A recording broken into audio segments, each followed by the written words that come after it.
Hello and welcome back to the channel which is commerce by Rohit भैया। आज हम लोग पढ़ने वाले हैं consumer equilibrium in case of single commodity and in case of two commodities. ये टॉपिक स्टार्ट करने से पहले हमने utility, marginal utility, total utility, इन तीनों के बीच में रिलेशनशिप और law of diminishing marginal utility, ये टॉपिक्स ऑलरेडी पार्ट नंबर 1 में कर लिए हैं। ये पार्ट नंबर 2 है वीडियो का। किसी ने 1 नहीं देखा है तो डिस्क्रिप्शन में उस वीडियो का लिंक है, पहले वो देखो फिर इसको कंटिन्यू करो। अगर तुमने देख लिया है तो यहाँ पे हम लोग स्टार्ट करने वाले हैं कंज्यूमर इक्विलिब्रियम। तो क्या होता है कंज्यूमर इक्विलिब्रियम, इसको समझते हैं और चलो शुरू करते हैं आज की क्लास।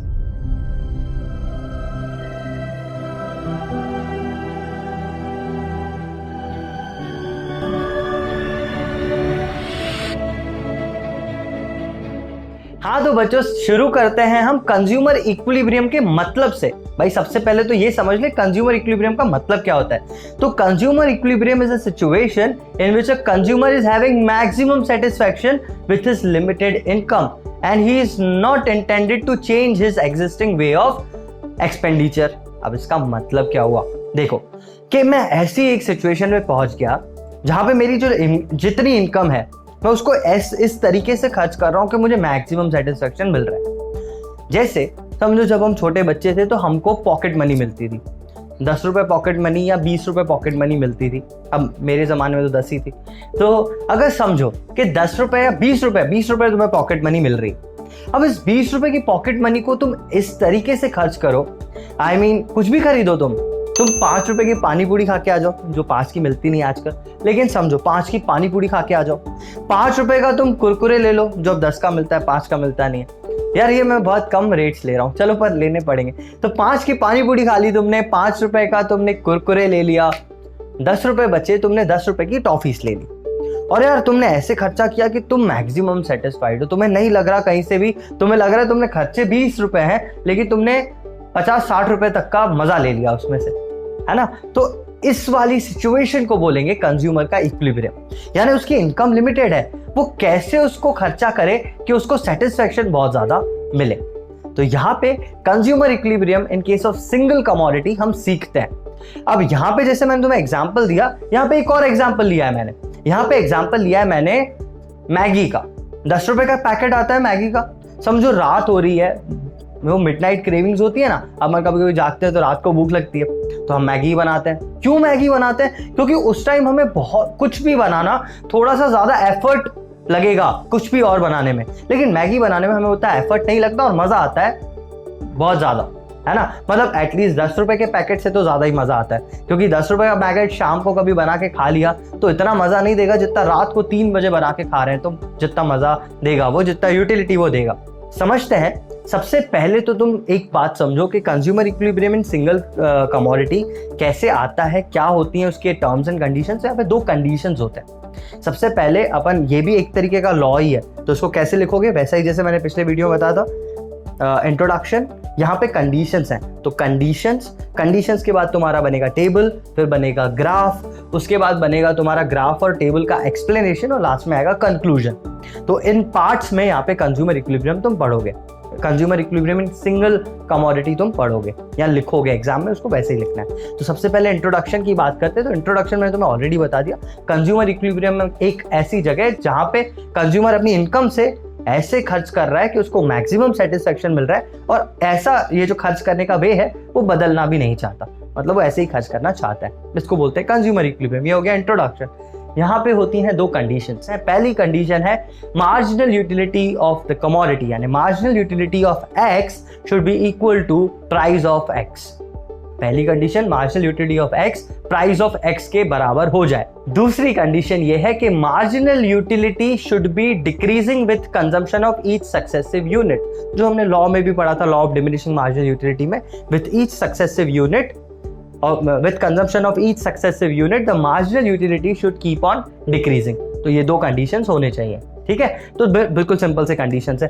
कैसे कंडीशंस प्रूव होंगे हम एक टेबल के थ्रू समझते हैं। तो हाँ तो बच्चों, just a quick piece of information, ये सिर्फ एक टॉपिक का वीडियो है। अगर तुम्हें पूरे चैप्टर का वीडियो देखना है तो उसका लिंक भी डिस्क्रिप्शन में दिया हुआ है। एंड फॉर नोट्स एंड उसके पीडीएफ्स आप डाउनलोड कर सकते हो सीआरबी एप्लीकेशन, जिसमें सारे चैप्टर्स के डिटेल्ड नोट्स तुम्हारे लिए डाउनलोड के लिए अवेलेबल हैं। तो जल्दी से डाउनलोड करो एप्लीकेशन और कंटिन्यू करो इस वीडियो को। तो टेबल में मैंने लिया है वही कमोडिटीज 1 2 3 4 5 6। प्राइस है किस चीज का, मैगी के पैकेट ही ले लो, तो 10-10 रुपए के वो मैगी के पैकेट्स है, मैंने सारे 10-10 रुपए के सारे पैकेट्स ले लिए यहाँ पे। अब उसके बाद मैंने मार्जिनल यूटिलिटी उस चीज का निकाला है, और उसके बाद marginal utility in terms of money भी है। यहाँ पे एक और नया टर्म आया है, marginal utility in terms of money. तो बेटा देख, हम कभी भी पैसों से किसी चीज को डायरेक्टली कंपेयर नहीं कर सकते। फॉर एग्जाम्पल ये पैसा है, वो 10 रुपए का कपड़ा, तो तुम बोलोगे भैया 10 रुपए का कपड़ा कैसे कंपेयर करोगे? आप बोलोगे 10 रुपए में 1 मीटर, तो आप कंपेयर कर सकते हो, क्योंकि आपने उस चीज को 1 मीटर का कुछ एक रेट ले लिया 10 रुपए, तो 100 मीटर का 1000 रुपए, 1000 मीटर का 10,000 रुपए, क्योंकि आपने 1 मीटर का ले लिया। तो यहाँ पे भी हमको मार्जिनल यूटिलिटी को in terms of money convert करना पड़ेगा, ताकि मैं उसको प्राइस से कंपेयर कर सकूं। तो यहाँ पे मार्जिनल यूटिलिटी जो मैंने निकाली है 20, 16, 10, 4, 0, ये पहले कन्वर्ट करेंगे। तो मैंने ऐसा माना कि मैं 1 रुपए में 1 यूटिल सेटिस्फेक्शन खरीदता हूं। सही आई बात समझ? 1 रुपए में 1 यूटिल, तो 20 यूटिल्स कितने के? 20 रुपए के। 16 यूटिल कितने के? 16 रुपए के।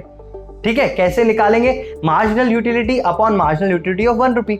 मार्जिनल यूटिलिटी जो भी चीज की है, यानी 20 डिवाइडेड बाय यूटिलिटी ऑफ 1 रुपी, तो वहां पे डिवाइडेड बाय 1, तो आया आंसर वही 20 का 20 आएगा। 20 divided by 1 is 20, 16 divided by 1 is 16। आई बात समझ में? तो सिंपल करने के लिए 1 रुपए में 1 यूटिल मैंने देख लिया। चलो ये बात तो हो गई कंसेप्ट की। अब यहाँ पे वही मैगी की बात करते हैं। वही रात का समय है, आपके बज रहे हैं 3 और आपको लगी है भूख।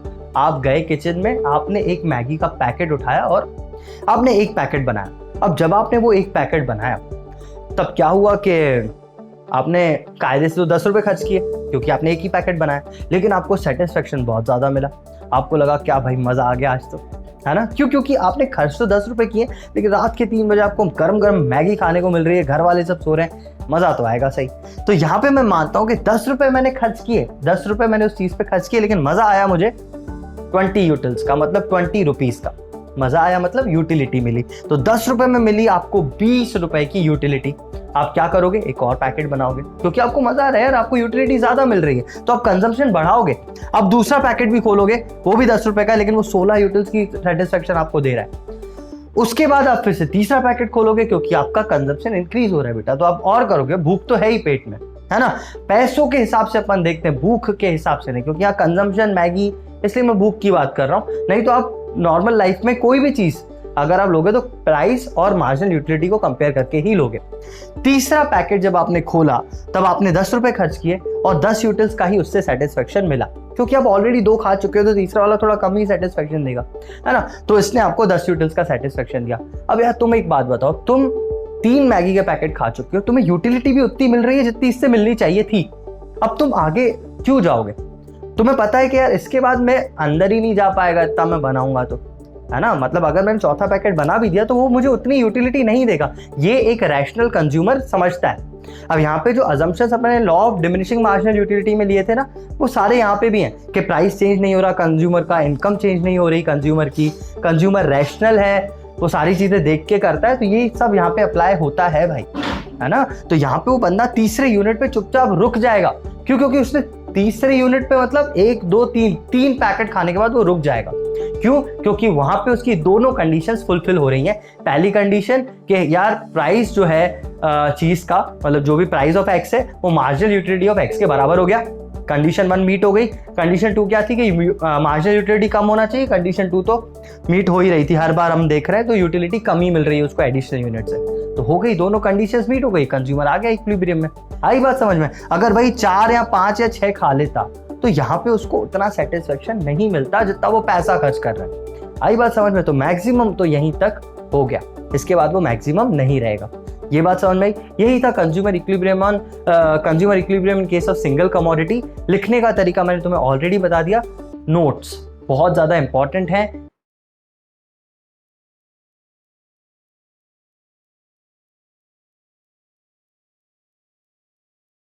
चीज़ों के जो लिंक्स हैं ऑलरेडी वीडियो के डिस्क्रिप्शन में है, तो तुम वहाँ से जाके कांटेक्ट कर सकते हो और अपने नोट्स ले सकते हो। और बस इतना ही था। ये सिंगल कमोडिटी बहुत सिंपल है, लेकिन यार बहुत इंपॉर्टेंट भी है। इसको ग्राफ के थ्रू भी समझते हैं। वैसे तो ग्राफ एग्जाम में आता नहीं है, लेकिन इसी चीज़ को अगर मैंने प्लॉट कर दिया तो ग्राफ भी अपन एक बार देख लेते हैं। ग्राफ आ नहीं रहा है ना, उसको एडजस्ट करो पहले। हाँ, तो ग्राफ अब तुम्हें दिख रहा है। देखो ग्राफ पे सिंपल वैसा ही जैसा law of diminishing marginal utility में बनाया था, यहाँ पे भी वही करेंगे। एक्स एक्सिस पे हम लोग लेंगे यूनिट्स, वाई एक्सिस पे हमने लिया मार्जिनल यूटिलिटी और प्राइस। ठीक है, यहाँ पे दो कर्व्स बनेंगे, एक मार्जिनल यूटिलिटी का कर्व और प्राइस का कर्व। अब कैसे बनेगा? प्राइस तो देखो 10 10 10 10, ये 10 पे अपन ने सीधा एक लाइन बना दिया, ये प्राइस का कर्व बन गया। मार्जिनल यूटिलिटी 20 16 10 4 0, ये 20 16 10 4 0 -6, ये अपन ने ये मार्जिनल यूटिलिटी का कर्व बना दिया। दोनों कर्व्स कहाँ पे मीट हो रहे हैं? तो भैया यहाँ पे मीट हो रहे हैं। ये पॉइंट कौन सा है? ये 10 रुपए वाला पॉइंट है। देखो 10 का यूटिलिटी, 10 का ही सेटिस्फैक्शन, और थर्ड यूनिट पे ये लोग ये मीट हो रहे हैं। ठीक है, तो यहाँ पे ये बंदा रुक जाएगा, क्योंकि इससे पहले क्या दिख रहा है भाई? मार्जिनल यूटिलिटी ज्यादा मिल रही है प्राइस से। मार्जिनल यूटिलिटी ज्यादा मिल रही है, प्राइस हमको कम पे करना पड़ रहा है, हम अपना कंजम्पशन बढ़ाएंगे। मार्जिनल यूटिलिटी इक्वल हो गई प्राइस के, हम रुक जाएंगे, क्योंकि इतना ही तो खर्चा करना था जितनी यूटिलिटी मिल जाए। ये हो गया, हम यहाँ पे रुक गए। इसके आगे क्यों नहीं गए? क्योंकि यहाँ पे मार्जिनल यूटिलिटी कम मिल रही थी प्राइस से।